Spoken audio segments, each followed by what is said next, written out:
Immunotherapy প্রয়োগ করে 4th স্টেজের ক্যান্সার, মানে যে ক্যান্সার সারা বডিতে ছড়িয়ে গিয়েছে, সেই ধরনের ক্যান্সার সম্পূর্ণ কিওর হয়ে যাচ্ছে।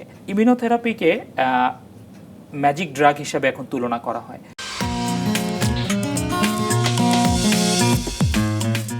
আধুনিক চিকিৎসার মধ্যে আপনি একটি বলেছেন যে ইমিউনোথেরাপি।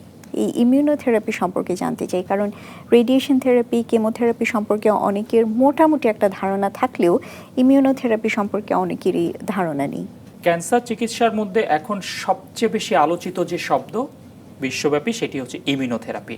ইমিউনোথেরাপিকে ম্যাজিক ড্রাগ হিসাবে এখন তুলনা করা হয়, কারণ কিছু কিছু ক্ষেত্রে বৈজ্ঞানিক গবেষণায় দেখা গিয়েছে ইমিউনোথেরাপি প্রয়োগ করে 4th স্টেজের ক্যান্সার, মানে যে ক্যান্সার সারা বডিতে ছড়িয়ে গিয়েছে, সেই ধরনের ক্যান্সার সম্পূর্ণ কিওর হয়ে যাচ্ছে।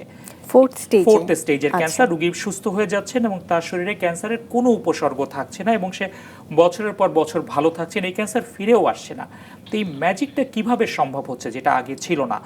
এটা কি আসলে একটা মিথ নাকি এটা আসলে বাস্তবতা? এই চিকিৎসাটাই হচ্ছে ইমিউনোথেরাপি। লাকিলি কোলোরেক্টাল ক্যান্সারের ক্ষেত্রেও কিন্তু এই ইমিউনোথেরাপির প্রয়োগ আছে।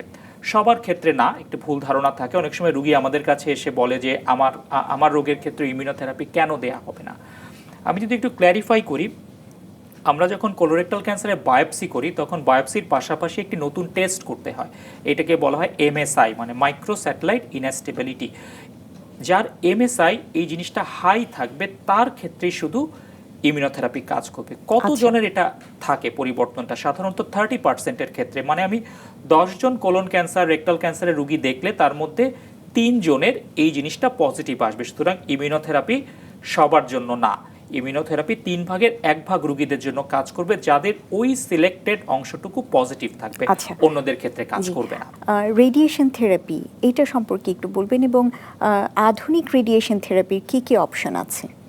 দেখেন, রেডিওথেরাপির over the period of time ব্যাপক পরিবর্তন হয়েছে। রেডিওথেরাপি আমরা যখন দেই, এটি এক ধরনের রশ্মি বা রে, ইনভিজিবল, দেখা যায় না, বাইরে থেকে দেয়া হয়। যেখানে টিউমার থাকে, টিউমারের উপরে যে রেডিওথেরাপিটা কাজ করে এবং টিউমারকে ছোট করে নিয়ে আসে, শ্রিঙ্ক করে নিয়ে আসে, অনেক সময় একেবারেই নির্মূলও করে ফেলতে পারে। রেডিওথেরাপি যখন মডার্নাইজেশনের চেষ্টা করা হয়, তখন চেষ্টা করা হয় শুধুমাত্র টিউমারে রেডিয়েশনটা যাবে, এর আশেপাশে যাবে না। মডার্ন যে রেডিয়েশন পদ্ধতিগুলো আছে, আমরা বলি ভিম্যাট বা ভলিউমেট্রিক রেডিয়েশন বা IMRT, এই ধরনের রেডিয়েশনের মাধ্যমে শুধুমাত্র রেকটাল ক্যান্সার এবং রেকটাল ক্যান্সার আক্রান্ত জায়গাটায় রেডিয়েশন দেওয়া যায়। এর পাশাপাশি যে ইম্পর্টেন্ট আমাদের অর্গান থাকে, যেমন ব্লাডার বা মূত্রথলি থাকে, সেইখানে রেডিয়েশন লাগবে না এবং কোনো পার্শ্ব প্রতিক্রিয়া দিবে না। এই ধরনের রেডিয়েশন রোগী খুব নিশ্চিন্তে নির্ভয়ে নিতে পারে, কোনো পার্শ্ব প্রতিক্রিয়া ছাড়াই রেডিয়েশনটা নিতে পারবে। এরপরে আরেকটি রেডিয়েশনের ভার্সন এসেছে, এটাকে বলা হয় SBRT।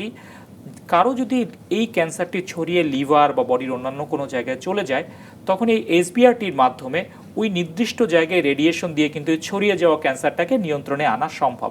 সুতরাং রেকটাল ক্যান্সারের ক্ষেত্রে রেডিওথেরাপি যেরকম প্রাথমিক অবস্থায় প্রয়োগ করা যায় টিউমারটাকে ছোট করার জন্য, নির্মূল করার জন্য, আবার অগ্রসর পর্যায়ে যখন এটা লিভার, বোনসে ছড়িয়ে যায় তখনও প্রয়োগ করা যায়।